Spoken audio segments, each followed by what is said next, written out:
Em nome do Pai, do Filho e do Espírito Santo. Ouvindo Espírito Santo, enchei os corações dos vossos fiéis e acendei neles o fogo do vosso amor. Enviai, Senhor, o vosso Espírito e tudo será criado e renovareis a face da terra. Oremos. Ó Deus, que instruíste os corações dos vossos fiéis com a luz do Espírito Santo, fazei que apreciemos retamente todas as coisas segundo o mesmo Espírito e gozemos sempre de sua consolação. Por Cristo, Senhor nosso. Amém. Ó Maria, concebida sem pecado, rogai por nós que recorremos a vós. E por todos quantos a vós não recorrem, de modo especial, pelos inimigos da Santa Igreja, por aqueles que a vós estão recomendados. Acampa, Mãe querida, aqui neste lugar, em nossa vida, em nossas almas, para que em nossas almas, a nossa vida, a sua vontade do Senhor aconteça. Para a glória do Pai, do Filho e do Espírito Santo. Amém. O Senhor esteja convosco. Ele está no meio de nós. Proclamação do Evangelho de Jesus Cristo, segundo Lucas. Glória a vós, Senhor. Naquele tempo, Jesus disse aos fariseus: havia um homem rico que se vestia com roupas finas e elegantes e fazia festas esplêndidas todos os dias. Um pobre chamado Lázaro, cheio de feridas, estava no chão à porta do rico. Ele queria matar a fome com as sobras que caíam da mesa do rico. E além disso, vinham os cachorros lamber suas feridas.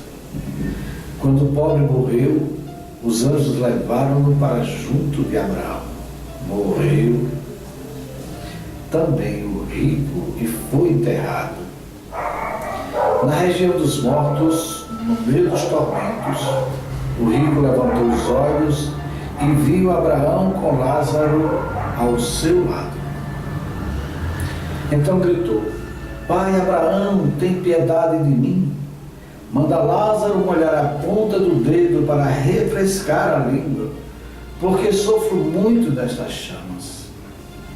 Mas Abraão respondeu: Filho, lembra-te que tu recebeste teus bens durante a vida e Lázaro, por sua vez, os males. Agora, porém, ele encontra aqui consolo e tu és atormentado. E além disso, há um grande abismo entre nós. Por mais que alguém desejasse, não poderia passar daqui para junto de vós, e nem os daí poderiam atravessar até nós. O rico insistiu: Pai, eu te suplico, manda Lázaro à casa do meu pai, porque eu tenho 5 irmãos. Manda preveni-los, para que não venham também eles para este lugar de tormento. Mas Abraão respondeu: eles têm Moisés e os profetas, que os escutem. O rico insistiu: não, pai Abraão, mas se um dos mortos for até eles, certamente vão se converter. Mas Abraão lhe disse: se não escutam a Moisés nem aos profetas, eles não acreditarão, mesmo que alguém ressuscite dos mortos. Palavra da salvação. Glória a vós, Senhor. Caríssimos irmãos, caríssimas irmãs, como é bom ouvir Jesus, como é bom estar em sintonia com Ele. Porque, no mais das vezes, essa falta de sintonia com o Senhor da nossa vida nos leva ao pecado. Daí a necessidade de viver essa sintonia, essa comunhão, essa relação de intimidade, essa relação íntima, quer dizer, de alma, nosso coração do coração divino, para que Ele nos comunique toda a sua vontade. E aí nós temos que ver essa vontade divina presente nas qualidades divinas que nos foram dadas, porque somos imagem e semelhança de Deus. E aí vocês vejam, E quando nós vivemos essa dimensão da comunhão de amor com o Senhor da nossa vida, é Ele mesmo que nos conduz por essa prática dos bons, das qualidades divinas, ou seja, dos valores eternos. Pois nesses valores eternos está a vontade de Deus. E quando nós as praticamos, experimentamos essa vontade e os efeitos dela, não só para conosco, mas também para aqueles com quem estamos convivendo, com quem estamos interagindo, especialmente os necessitados, como vocês ouviram no Evangelho de hoje, nessa parábola. A parábola é um ensinamento divino que nos leva a compreender a vontade de Deus como ela é e não como a gente acha que ela seja.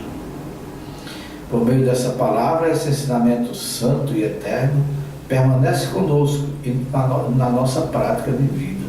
Daí a grande necessidade de vencermos. Bom, dentre essas graças todas que Deus nos dá a partir do batismo, desde a criação, quando Ele criou o homem, já criou o homem com essas qualidades de ser imagem e semelhança de Deus, com a qualidade da bondade, da verdade, da justiça, do amor. Tudo isso está presente na vida do ser humano. Mas com a vinda do Espírito Santo, essas qualidades, elas foram potencializadas, digamos assim. Foram potencializadas. E dentre esses dons está a oração. A oração, como um dom do Espírito, é o dom do Espírito Santo em ação. Veja, a oração é dom do Espírito Santo em ação. Quando nós invocamos o nome do Senhor, nós percebemos o seguinte: todo aquele que invocar o nome do Senhor será salvo, como dizia o profeta. Todo aquele que invocar o nome do Senhor em qualquer circunstância, em qualquer situação de perigo, será salvo. E quando nós invocamos o nome do Senhor, nós entregamos a Ele, vejam bem, entregamos a Ele para que Ele dê uma solução para aquilo.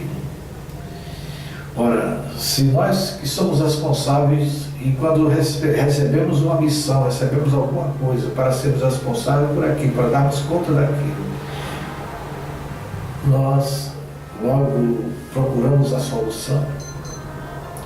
Muito mais Deus, que tem todo o poder sobre o céu e sobre a terra, Ele assume essa responsabilidade sobre Ele para nos dar uma resposta de imediato, mais breve possível. Pois a oração é dom do Espírito Santo em ação. Bom, quando nós vivemos essa graça, nós a multiplicamos. Porque quando experimento a graça, eu a transbordo.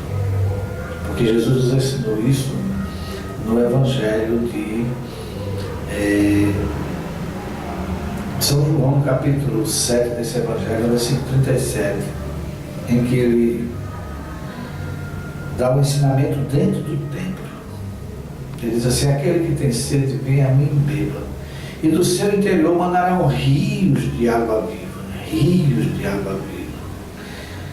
Ora, caríssimos, lá mesmo nesse capítulo, nesse versículo, São João explica que esses rios de água viva é o Espírito Santo que transborda de nós com todos esses valores divinos potencializados por Ele. São essas graças, por exemplo, da humildade, da verdade. A graça da verdade, o Filho de Deus é filho da verdade. Então nunca se ache mentira na boca do Filho de Deus, porque Ele é filho da verdade. E somente a verdade deve prevalecer em tudo na nossa vida. A humildade, por exemplo, ela acolhe mesmo as fraquezas dos outros, transforma tudo isso em adubo, ou seja, pelo perdão.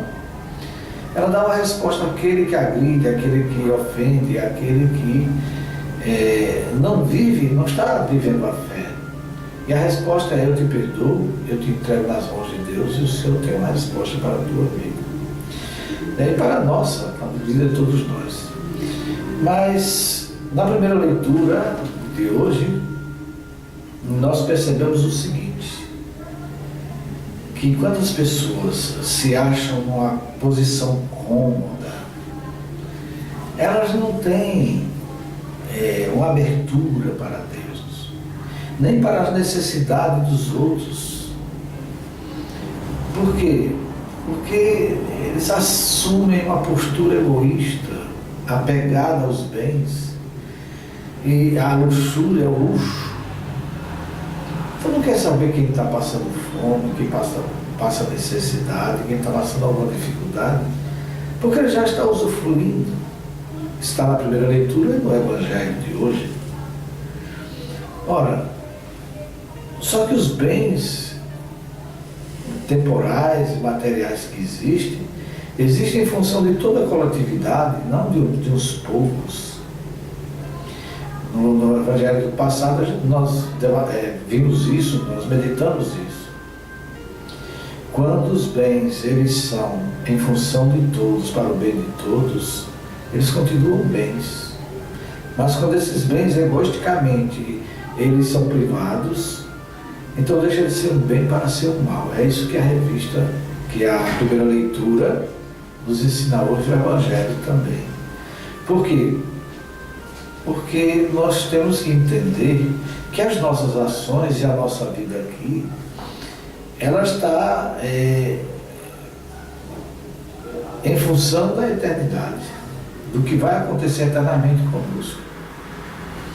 Então, se aqui eu vivo em comunhão com Deus e multiplico esses valores eternos, fazendo bem, por exemplo, as obras de misericórdia, como se nós, por exemplo, obras de misericórdias corporais e espirituais, as obras de misericórdia corporais, dar pão a quem tem fome, dar água a quem tem sede, visitar um enfermo,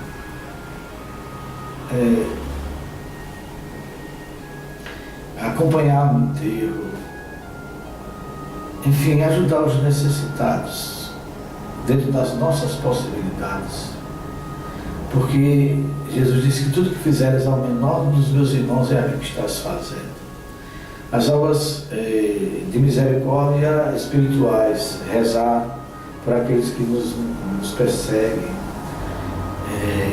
dar bons conselhos, comungar por aquelas pessoas que da nossa família estão afastados. Bom, mas não fiquemos somente nisso. Precisamos do testemunho da nossa fé. E aí é onde entra a segunda leitura. A leitura de São Paulo, que vem da carta de São Paulo a Timóteo. Ele pede assim: guarda o teu mandato íntegro e sem mancha até a manifestação gloriosa de nosso Senhor Jesus Cristo. Bom, tratamos na segunda leitura do testemunho da fé. Essa fé que nos leva a comungar Jesus, e tendo Ele presente em nossas almas, em nossa vida, nós testemunhamos a verdade da presença divina em cada um de nós. E assim esse testemunho transborda, chega àqueles que não conhecem a Jesus, ou mesmo sendo batizados, mas não vivem essa interação profunda com Ele, não vivem essa comunhão do bem eterno, do alimento eterno, da salvação eterna. Porque, como eu disse, se falta sintonia com o Senhor, nós caímos nas tentações, nós pecamos. Mas esse testemunho, por exemplo, ele é muito atual, porque precisa ser realmente um testemunho eficaz, pois o testemunho que brota da fé nasce da onde? Da palavra divina. E São Paulo fala aqui na segunda carta a Timóteo, no capítulo 3, versículos 16 e 17. Toda a Escritura é inspirada por Deus e útil para ensinar, para repreender, para corrigir, para formar na justiça. Por ela, o homem de Deus se torna perfeito, capacitado para toda boa obra. E aí ele faz uma exortação formidável para que o nosso testemunho seja eficaz. Ele diz assim: eu te conjuro em presença de Deus e de Jesus Cristo, que há de julgar os vivos e os mortos, por sua aparição e por seu reino. Prega a palavra, insiste oportuna e importunamente, repreende, ameaça, exorta com toda paciência e empenho de instruir. Porque virá tempo em que os homens já não suportarão a sã doutrina da salvação. Levados pelas próprias paixões e pelo prurido de escutar novidades, ajustarão mestres para si, apartarão os ouvidos da verdade e se atirarão às fábulas. Tu, porém, sê prudente em tudo, paciente nos sofrimentos, cumpre a missão de pregador do Evangelho, consagra-te ao teu ministério. Quer dizer, pregar o Evangelho com as palavras, mas especialmente com a vida, com o testemunho. Pois é ele mesmo, mais adiante ele dá o próprio testemunho dele quando ele diz assim: quanto a mim, estou a ponto de ser imolado, e o instante de minha libertação se aproxima. Combati o bom combate, terminei a minha carreira, guardei a fé. Resta-me agora receber a coroa da justiça, que o Senhor, justo juiz, me dará naquele dia, e não somente a mim, mas a todos aqueles que guardam com amor a sua aparição, quer dizer, que aguardam com amor a sua aparição. Por fim, eu quero, que aqui eu estou tratando do testemunho da fé enquanto movida pelo Espírito de Deus. A fé que nos santifica e nos leva a dar um testemunho de santidade mesmo, de graça que nos foi comunicada, da graça que nos foi comunicada na Eucaristia. O Senhor que nos comunica a sua santidade para sermos santos como Ele é santo.